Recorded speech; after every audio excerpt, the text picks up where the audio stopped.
As I mostly record on the Chesty when doing some action sports or just going for adventure, Chesty is my preference because you don't need to carry the camera on your own, and the thing here is that it's possible to use two mounts. They are both from GoPro, and one you can see has low handle here and other high. So if you are adding Chesty and you want to have great angle, you have to put the bigger one on your mount. Just because that way you would have offset and you will be able to place the camera upside down and have that space for rotation. In comparison, if you do the same thing with other mount, you will see that you won't have that ability, at least not that much, and that way you will lose angle. So you can see that it's that type of angle if you go with a smaller handle. It kind of works in some cases when you are recording action, but just having that additional control with a bigger one gives you an edge in order to just have ability to rotate it however you want. If you want to be straight down, you can have that ability. What you won't be with that shorter handle. So keep that in mind if you're using Chesty.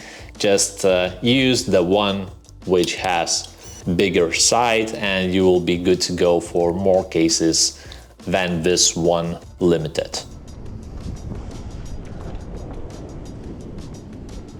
Again, if you're using Chesty, it's very important to make the proper angle of the camera. Let's consider you are doing mountain biking and you would like to have enough visuals of your cockpit. That means you want to have some hands as well as the handlebar. You should definitely not leave it this way, because keep in mind that you become more angular as you ride. So that way, if you leave it this way, you could have a lot of beautiful footage of your feet spinning the pedals. So keep that in mind, that in order for it to look nice, you at least have to leave it 30 degrees or so, in some cases even more, especially if you are going with the road bike, for example. So wherever it is, always think about how your body will be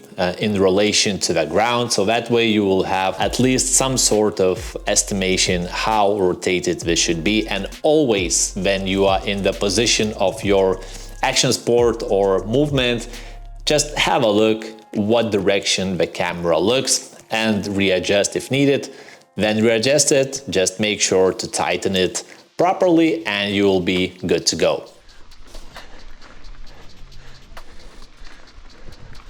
You have my word, we are almost finished with Chesties, but the last one thing which you should consider if you are using this one is make sure to tighten up the straps, because sometimes it looks like tight enough, but when you look at the footage you notice that it shakes a lot. Of course, the new cameras nowadays has very great stabilization, so Hypersmooth does the thing, but you also have to make sure that these are not too loose.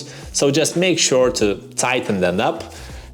Basically, by tightening them up, I mean shortening this distance, and however you want to do it, make sure to do it on both sides equally, so that way you will have it centered in both sides. And once you do it for the front ones, make sure to do the same on the side straps as well, so that way camera will be as much as possible in the center of your body and you will have not wobbling footage but a nice one.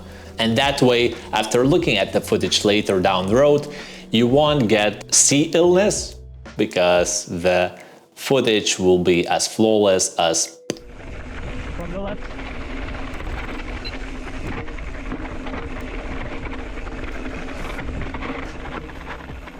Thanks for the time, and I hope to see you around.